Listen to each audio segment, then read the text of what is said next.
Sean bienvenidos y bienvenidas a su programa Creciendo en la Gracia. Ya estamos aquí a través del Hogar de la Fe y la Esperanza y te saluda tu amiga y servidora Rocío Castañeda. Gracias por sintonizarte. Quiero mandar un saludo a todos los que están en el área metro de Memphis, Arkansas, Mississippi, Jacksonville, Florida, Boston, Albuquerque, Nuevo México y las Carolinas. Gracias a todos y cada uno de ustedes. También a aquellos que nos están viendo a través del video en vivo en la plataforma Facebook, aquellos que nos ven en el canal de YouTube de Calvary Compañerismo Cristiano. Gracias por sintonizar. Gracias por compartir los enlaces y quiero dar gracias también a nuestros sponsors. Recuerda, Omega Insurance, 2 locaciones, 673 de Avon Road, 1285 de Getwell Road. Si de seguro se trata, Omega Insurance no son los únicos, pero ellos hacen la diferencia. Nuestra amada iglesia Calvary Compañerismo Cristiano, gracias por las oraciones, su compromiso, su amor por la verdad. Gracias por las aportaciones que hacen posible que estos programas lleguen hasta donde tú estás ahora escuchando. Y es mi oración que a lo largo de la siguiente hora nuestros corazones puedan quedar cautivados por el amor de Jesucristo, cautivados por su palabra, que podamos ser reconvenidos en aquellas cosas que necesitamos venir a Jesucristo para ser lavados, para ser limpiados, para ser perdonados, para poder tener una relación correcta con Jesucristo. Y bueno, pues a lo largo de esta semana hemos estado acompañando al Señor en estos días de la Semana Santa. ¿Qué hizo Él? El domingo lo vemos entrar triunfalmente, lo vemos en un burrito, ¿verdad? Entrando, la gente poniendo palmas y poniendo sus mantos en el piso, diciendo Hosana, ¿verdad? Hosana al Rey y aclamándolo. Esa misma multitud la vamos a ver, ¿verdad? Unos días después gritando crucifíquenle. Pero bueno, vimos qué fue lo que sucedió. El lunes se encuentra con esta higuera estéril. Lo vemos también cómo se encuentra con estos fariseos, ¿verdad? Que le cuestionan y siempre están buscando una manera de acusarle a fin de poderle matar. Y ahora vamos a ver qué sucedió el martes. ¿Por qué estamos haciendo este recorrido? Porque es importante no quedarnos solamente en el acontecimiento del día de la aprehensión y cuando Jesús es martirizado. Tenemos que ver qué sucedió antes, cuáles fueron los encuentros que tuvo, con qué personas estuvo hablando, qué lecciones estuvo dando en los últimos días previos a la crucifixión. Recuerda, él viene de 3 años y medio aproximadamente de ministerio, en donde recorrió toda la región predicando el evangelio. ¿Y qué decía? ¿Qué decía en su predicación? ¿Qué anunciaba?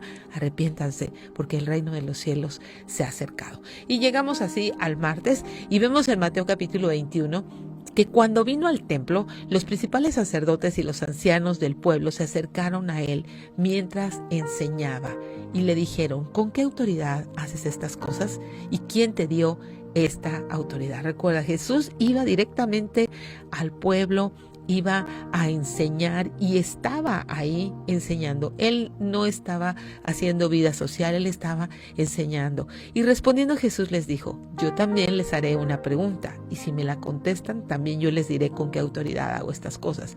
El bautismo de Juan, ¿de dónde era? ¿Del cielo o de los hombres? Ellos entonces discutían entre sí diciendo: si decimos del cielo, nos dirá, ¿por qué pues no le creyeron? Y si decimos de los hombres, tememos al pueblo, porque todos tienen a Juan por profeta. Vemos a estas personas poniéndose de acuerdo. ¿Por qué? Porque realmente no estaban buscando la verdad.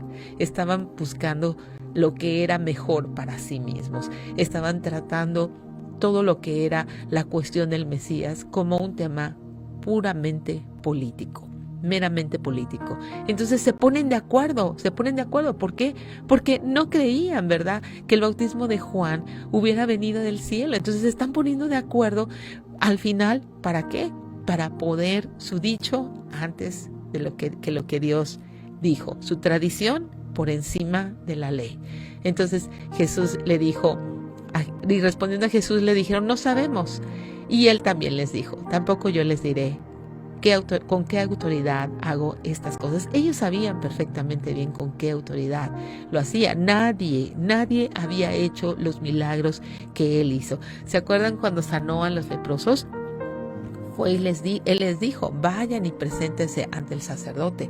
Nadie había hecho este milagro, ¿verdad?, de quitar quitar milagrosamente la lepra. Y lo que era más, ellos se fueron leprosos y dice la escritura que mientras iba, fueron sanados. Ahora vamos a ver qué es lo que le dice en Mateo 21, 28 al 32.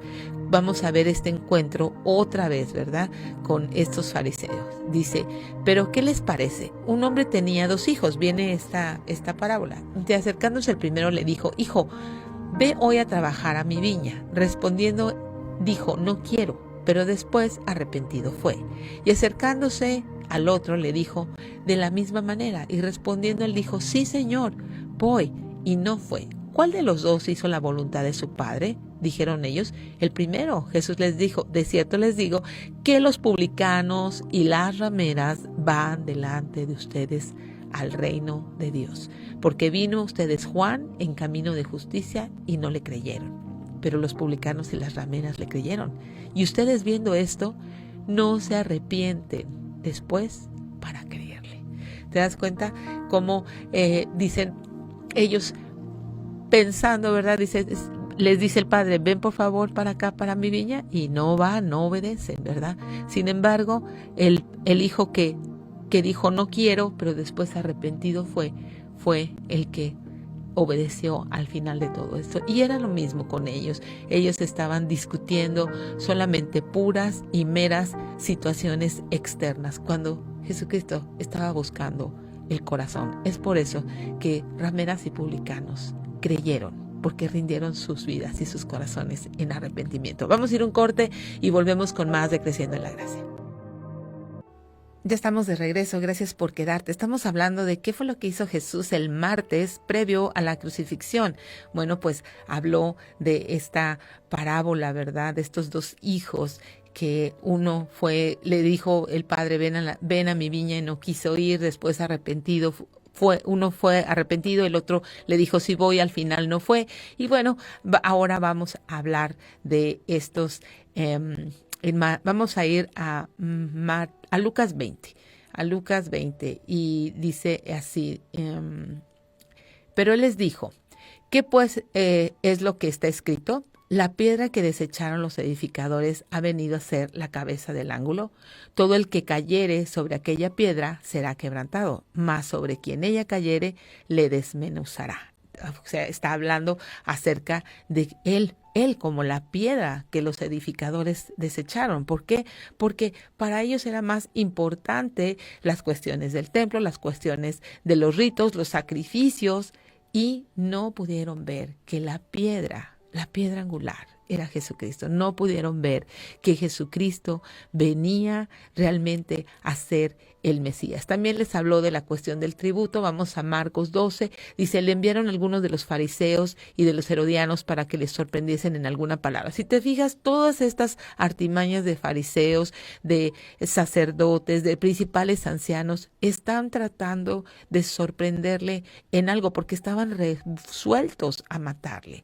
Y dice, pero en medio de toda esa resolución de matarle, Jesús está enseñando cosas muy fuertes, les está llamando al corazón.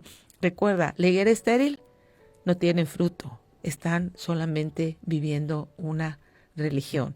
Estos 2 hijos, el hijo que le dijo sí voy a ir y al final no fue, pero el hijo que arrepentido le dijo no voy a ir y arrepentido vino. Si te fijas, Jesús está hablando en todo tiempo de arrepentimiento, de abandonar esa doble vida, de abandonar esa fachada de religiosidad. En Marcos 12 dice, viniendo ellos le dijeron, Maestro, sabemos que eres hombre veraz y que no te cuidas de nadie, porque no miras la apariencia de los hombres, sino que con verdad enseñas el camino de Dios. ¿Es lícito dar tributo a César o no? ¿Daremos o no daremos? Sería la pregunta, ¿verdad? Y mas él, percibiendo la hipocresía de ellos, les dijo, ¿por qué me tientan? Traigan la moneda para que la vea. Ellos se la trajeron y les dijo, ¿de quién es esta imagen y la inscripción? Ellos le dijeron, de César. Respondiendo Jesús les dijo, den a César lo que es de César y a Dios lo que es de Dios. Se maravillaron de él. Y vamos viendo cómo todas estas preguntas son solamente para tentarle, para tentarle. Jesús nunca vino a contradecir al gobierno romano. Por el contrario, vino a cumplir toda la ley. Él mismo, ¿se acuerdan cómo vienen a cobrarle los impuestos? Y dice, ¿tú y tus discípulos no pagan impuestos? Sí, sí pagamos. Y le dice a Pedro, ve y saca una moneda que está en ese pez y paga tus impuestos y los míos. Así es de que también les da una enseñanza de cómo honrar a la autoridad. En Lucas 20 también vamos a ver que alrededor de este día martes, otra vez los principales sacerdotes, los escribas, procuraban echarle mano en aquella hora porque comprendieron que contra ellos había dicho esta parábola, pero temieron al pueblo. Aquí vemos cómo el temor de los hombres es capaz de mover muchas cosas. Así es de que tenemos que estar pendientes, aprender estas lecciones. ¿Por qué? Porque hasta aquí vemos la persecución y el acoso de los principales sacerdotes. Ellos querían encontrar una ocasión para acusarlo, aprenderlo. Sin embargo, el Señor tenía que recorrer todavía más camino, dejar lecciones importantes donde debemos de considerar, ¿verdad? Ya vimos, su autoridad fue puesta en duda. Vimos la parábola de los 2 hijos, vimos a estos labradores malvados y la parábola de la fiesta de bodas. En Mateo 22, respondiendo Jesús, les volvió a hablar en parábolas diciendo, el reino de los cielos es semejante a un rey que hizo una fiesta de bodas a su hijo. Envió a los siervos a llamar a los convidados de las bodas, mas estos no quisieron venir. Volvió a enviar a otros siervos diciendo, digan a los convidados, he aquí he preparado mi comida, mis toros, animales engordados han sido muertos y todo está dispuesto para venir a las bodas. Mas ellos, sin hacer caso, se fueron. Uno a su labranza, otro a sus negocios, otro tomando a los siervos, los afrentaron y los mataron. Vamos a estar hablando un poquito acerca de esto. Recuerda, todo esto lo dijo entre martes y miércoles previo a la crucifixión. Son lecciones muy importantes. Ya estamos en el capítulo 22 de Mateos. Esta fiesta de bodas y todos eran convidados. Y vamos a ver cuáles fueron las excusas, ¿verdad? Porque por las cuales se negaron a ir. Dice que lo primero es que uno de ellos dijo que estaba, dice el Señor, mas ellos sin hacer caso se fueron, uno a su labranza. Yo estoy muy ocupado con mi trabajo, yo que no tengo tiempo para la iglesia, yo necesito mantener a mi familia, yo tiempo para invertir en aprender la Biblia y todo eso, no. Aquí cada hora de trabajo cuenta. Otro a sus negocios, estoy muy ocupado. Otro, tomando a los siervos, los afrentaron y los mataron. ¿Te das cuenta? Todas estas cosas sucedieron con Israel. Todos echaron a cuestas el evangelio, la palabra de Dios, lo que Dios quería de ellos. Al oírlo el rey se enojó, enviando a sus ejércitos, destruyó a aquellos homicidas y quemó la ciudad. Entonces dijo a sus siervos, las bodas a la verdad están preparadas, mas los que fueron convidados no eran dignos. No eran dignos. ¿Qué hacemos nosotros cuando nos invitan a la iglesia, cuando nos invitan a alguna situación que tenga que ver con un asunto espiritual? ¿Será que somos como estos siervos? No, tengo muchos negocios, no tengo mucha labranza, no estoy muy ocupado, o simplemente desechamos a las personas. Ya viene a hablarme de Dios. ¿Eres digno? ¿Has sido digno de la invitación del rey? Y mira lo que hizo el rey. Vayan pues a las salidas de los caminos, llamen a las bodas a cuanto hallen. Y saliendo los siervos fueron por los caminos, juntaron a todos los que hallaron juntamente, fíjate, malos y buenos, y las bodas fueron llenas de convidados. Jesús siempre dijo que Él vino a llamar, no vino a llamar a gente buena, ¿verdad? Vino a llamar a justos, a los pecadores al arrepentimiento. Entonces aquí dice que juntamente malos y buenos. Puedes quizás ser una persona correcta moralmente, pero necesitas de todos modos al Salvador. Necesitas entender que aún dentro de tu correcta moralidad vives a tu manera. ¿verdad? Vives a tu manera. Entonces, esta ilustración de que pone a buenos, a malos, pone a las rameras, ¿verdad? Junto con los publicanos. Bueno, dice que entra el rey para ver a los convidados. Y fíjate lo que sucedió. Vio ahí un hombre que no estaba vestido de bodas. ¿Qué implica esto? Implica que todos necesitamos la justicia de Jesucristo. Y le dijo, amigo, ¿cómo entraste aquí sin estar vestido de boda?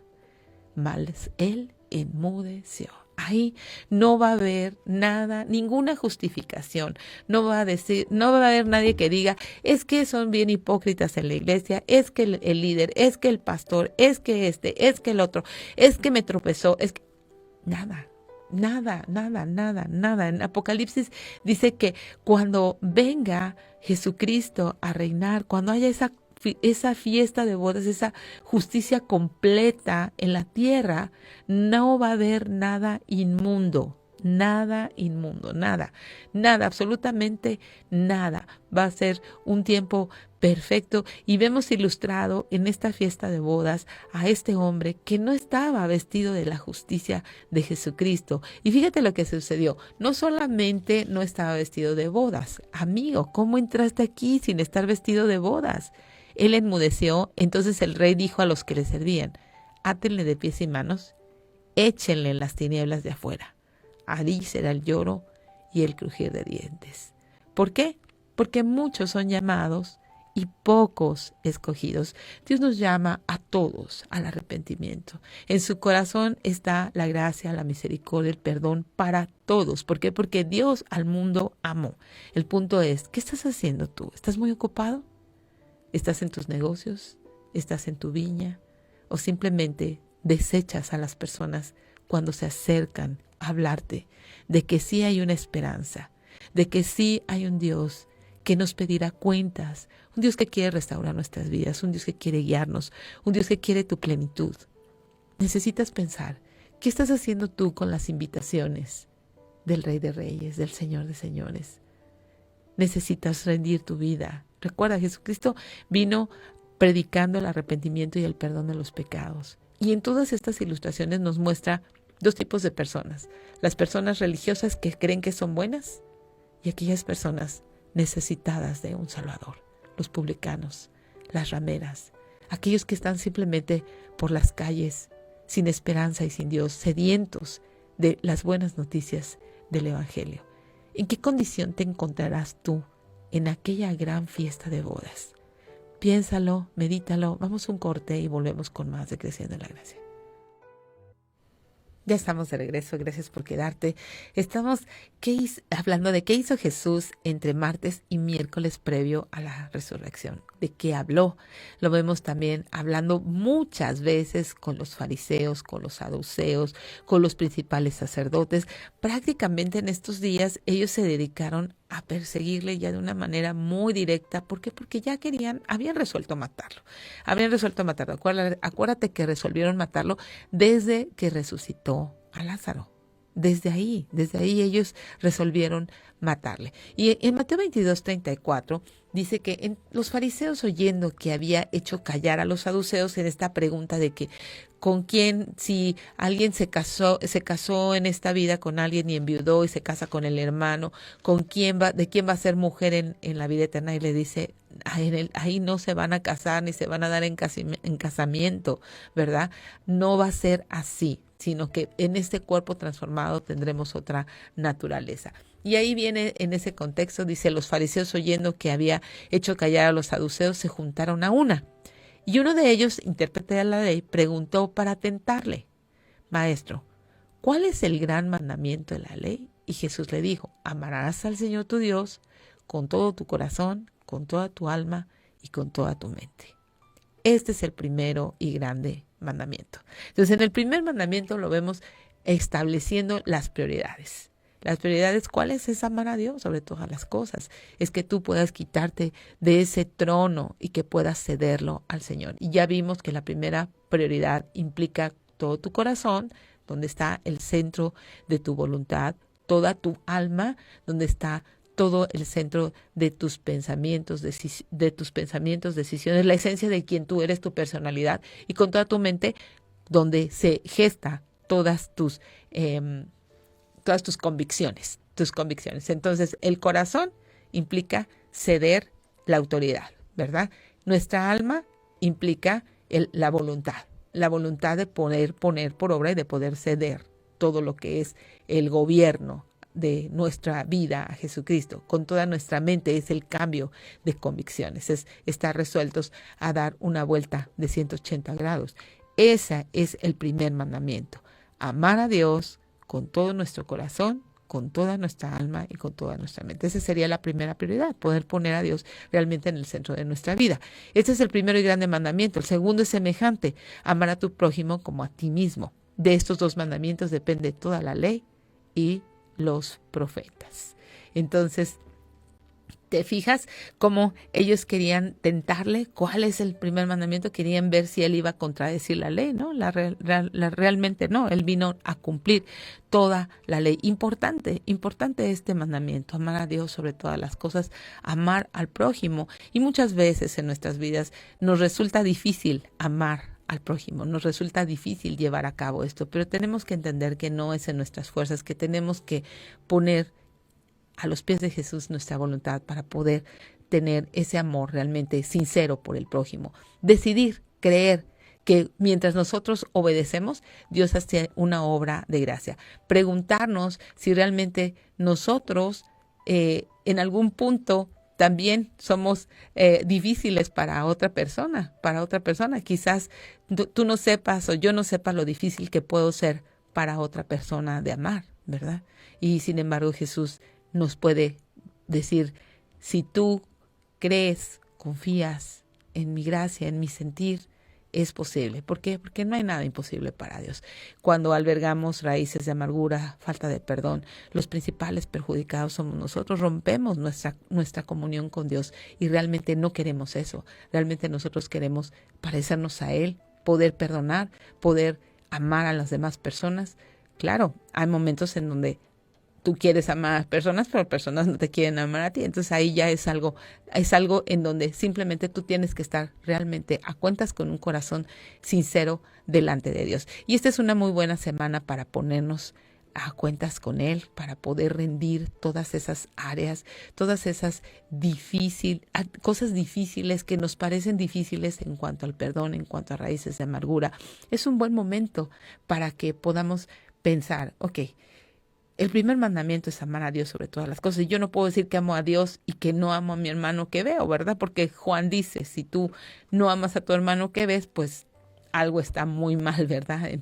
En tu relación con Dios. Es ahí donde se rompe la comunión con Dios. Y tenemos que poner delante de Dios nuestro corazón a fin de que nos dé gracia para poder hallar perdón, para poder extender perdón y para al mismo tiempo recibir el perdón de nuestros pecados. Vamos a ver en Marcos 12. Dice, el mismo David dijo por el Espíritu Santo: dijo el Señor a mi Señor, siéntate a mi diestra hasta que ponga a tus enemigos por estrado de tus pies. David mismo le llama Señor. ¿Cómo pues es su hijo? Y gran multitud del pueblo oía de buena gana. Gran multitud. ¿Por qué? Porque le están preguntando, le están diciendo cómo es que, le hacen una pregunta: Señor, ¿cómo dicen los escribas que Cristo es hijo de David? Porque el mismo David dijo por el Espíritu Santo: dijo el Señor a mi Señor, siéntate a mi diestra. Pues lo que les está diciendo claramente es que Él es el Mesías profetizado, no precisamente que viene de la descendencia de David en la carne, pero todo Dios, todo hombre. También habla de los ayes, ¿verdad? Es donde Jesús se lamenta acerca de la condición de Israel, donde llora por la condición del pueblo. Si tan solo hubieras dejado que yo te hubiera cobijado como la gallina cobija, ¿verdad?, a sus polluelos. Y también lo vemos en este día observando la ofrenda de la viuda. Recuerda, estamos haciendo un recorrido muy rápido de todas estas cosas. Observa la ofrenda de la viuda en Marcos 12. Dice que estando Jesús sentado delante del arca de la ofrenda, miraba cómo el pueblo echaba dinero en el arca y muchos ricos echaban mucho. Y vino una viuda pobre y echó 2 blancas, o sea, un cuadrante. Entonces, llamando a sus discípulos, les dijo: de cierto les digo que esta viuda pobre echó más que todos los que han echado en el arca, porque todos han echado de lo que les sobra. Pero esta de su pobreza echó todo lo que tenía, todo su sustento. Mucho que aprender. ¿Te das cuenta? Estamos en el miércoles. Él nos está dejando una lección muy grande en cuanto a la manera en que nosotros podemos tener y mostrar nuestra gratitud en cuanto a los diezmos y en cuanto a las ofrendas. Jesús no está pidiendo lo que te sobra, no está exigiendo lo que no tienes. Simplemente, en cuanto a eso, Pablo es muy claro en el Nuevo Testamento cuando dice: cada quien, de acuerdo a lo que fue prosperado, de acuerdo a lo que Dios propuso ya en su corazón, aparte. Y realmente todo es de Dios, todo, absolutamente todo. Entonces, es un acto de un corazón generoso, de un corazón en donde no hay avaricia, poderle dar a Dios de lo mucho que Él nos da, porque realmente le pertenece todo. Y fíjate que Él estaba observando no cuánto, sino cómo, en la actitud del corazón, lo que cada uno podía. Dijo que esta viuda pobre echó más que todos los que pusieron en el arca. ¿Por qué? Porque realmente puso absolutamente todo su sustento. ¿Y por qué lo hizo? Porque estaba confiada en Dios, porque sabía que ese todo su sustento, no estaba poniéndolo para que Dios le diera más y ponle para que me des. No, simplemente sabía que le pertenecía a Dios. También lo vemos en Juan 12, a lo largo de martes y miércoles, recibiendo a estos griegos que habían subido para adorar a la fiesta. Dice que en Juan 12:21, estos pues se acercaron a Felipe, que era de Betsaida, de Galilea, y le rogaron diciendo: Señor, quisiéramos ver a Jesús. Felipe fue y se lo dijo a Andrés. Entonces Andrés y Felipe se lo dijeron a Jesús. Y Jesús respondió diciendo: ha llegado la hora para que el Hijo del Hombre sea glorificado. ¿Te das cuenta? Estas 2 personas que venían de Galilea, ¿verdad? Estos 2 griegos, que hasta dónde había llegado la fama de Jesús entre los gentiles. Y dice: ha llegado la hora para que el Hijo del Hombre sea glorificado. De cierto les digo, que si el grano de trigo no cae en la tierra y muere, queda solo, pero si muere, lleva mucho fruto. ¿Cómo está el grano de trigo que representa tu corazón? ¿Ya cayó en la tierra? ¿Ya murió? ¿Cómo está el fruto en tu vida? ¿Estás glorificando a Dios? ¿Estás buscando oportunidades de glorificarlo? Vamos a ir a un corte y volvemos con más de Creciendo en la Gracia. Ya estamos de regreso, gracias por quedarte. Estamos viendo qué hizo Jesús, estos encuentros a lo largo de martes y miércoles. ¿Qué estaba haciendo? Bueno, pues aquí nos quedamos en Juan capítulo 12, donde está hablando, ¿verdad? Y les dice que ha llegado la hora para que el Hijo del Hombre sea glorificado. Y dice: de cierto les digo. Esto de cierto les digo es algo que Jesús lo reitera. Verdad hablo. Que si el grano de trigo no cae en tierra y muere, queda solo.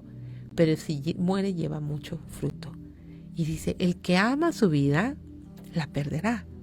El que aborrece su vida en este mundo, para vida eterna, la guardará. Si alguno me sirve, sígame. Y donde yo estuviere, allí también estará mi servidor. Si alguno me sirviere, mi Padre le honrará. ¿Cómo estás tú? Ya el grano de trigo, ya cayó. ¿Cómo es esto? Cuando cae el grano de trigo, queda en esa oscuridad de la tierra, sufre esta transformación, aparentemente queda muerto, ¿verdad? Pero después vemos germinar una hermosa planta de la tierra. Y para eso, ¿qué necesitamos hacer? Ahí nos da la respuesta, ¿no? El que ama su vida, la perderá. ¿A qué se refiere Jesús con amar nuestra vida? Pues cuando amamos nuestro proyecto de vida, cuando estamos amando este mundo, cuando estamos queriendo tener nosotros un propio plan y pasárselo a Él, ¿verdad? Muchas veces pensamos que nuestro propio plan de vida pues es bueno y pueda ser bueno en sí, pero no ser el plan de Dios. Quizás tú no tengas un plan inmoral en tu vida o no tengas un plan de hacer daño a alguien más. Pero recuerda que los pensamientos de Dios son muy superiores a los tuyos y a los míos. Sus planes están por encima de los nuestros. Y a veces amamos mucho nuestros planes, aunque esos planes no tengan aparentemente nada malo o no sean malos en sí. Sin embargo, debemos de confiar que Jesucristo tiene un mejor plan. ¿Por qué? Porque su plan es glorificarse en nuestras vidas. Su plan no es que tú tengas la gloria, no es que tú seas exaltado. Su plan es que Él sea exaltado. Es por eso que Él dice, el que ama su vida, la perderá. Si amas mucho tu vida, si tú estás muy ocupado y cuando vienen estas personas a invitarte a las bodas del Cordero, cuando te vienen a invitar acerca de en Jesucristo hay vida eterna, en Jesucristo vamos a tener eternidad y cuando todo esto pase vamos a celebrar las bodas del Cordero porque Jesucristo va a regresar por su iglesia y tú dices, están locos. Amas mucho tu vida, amas mucho tu vida. ¿Por qué? Porque piensas que tu vida se resume aquí y ahora en las cosas materiales. ¿Y por qué es necesario aborrecer nuestra vida? Porque ya no se trata de nosotros. Es necesario aborrecer todas esas cosas. ¿Por qué? Porque tienen que ver con el mundo, su filosofía. Tienen que ver con el plan que este mundo dicta a la sociedad a través de toda su influencia, a través de su narrativa política, a través de toda esta imposición que hay ahora inmoral en cuanto a género, en cuanto a mutilaciones, en cuanto a asesinatos de los más indefensos en el vientre de su madre, en cuanto a todo este cambio en la narrativa, en el lenguaje, en las personas. Necesitamos perder nuestra vida, aborrecer nuestra vida en este mundo para poderla guardar para vida eterna. O sigues al mundo o sigues a Jesucristo. O le perteneces a Jesucristo o te perteneces a ti mismo. Y Jesús dice que si alguno me sigue, dice muy claramente, si alguno me sirve, sígame. Y donde yo estuviere, ahí también estará mi servidor. Si alguno me sirviere, mi Padre le honrará. No me imagino esa honra de parte del Padre. Mi mente es tan finita y tan poco entendida, que no me puedo imaginar que Dios el Padre pueda honrar a un pecador, a una pecadora como yo. No me lo puedo imaginar. Pero por fe lo creemos y no para esperar esa honra, simplemente para reconocerle como Señor en nuestras vidas. Esta es una buena semana para reflexionar quién es el Señor de tu vida.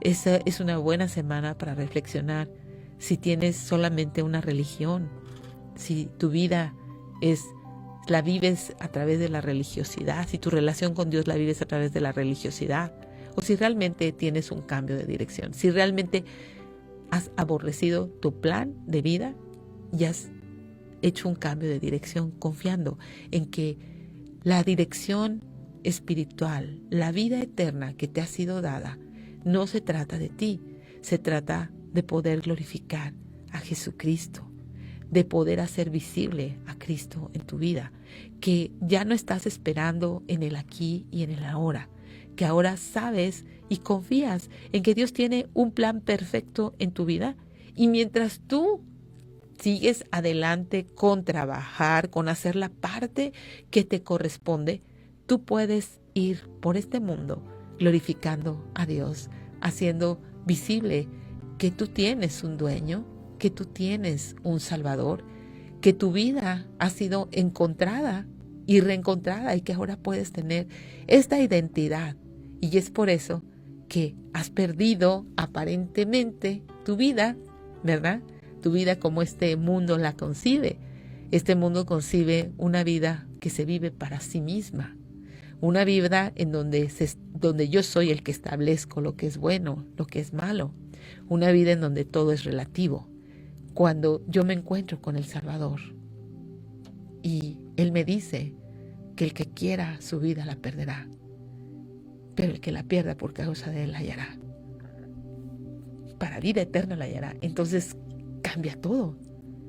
Porque entonces me doy cuenta de que estoy desperdiciando recursos, estoy desperdiciando fuerza en algo que de por sí no va a permanecer. Pero comienzo a tener una relación con Él y comienza a cambiar todo. Comienza a cambiar todo en mi entorno. Porque entonces ya no soy Señor de mi vida. Ya no me pertenezco.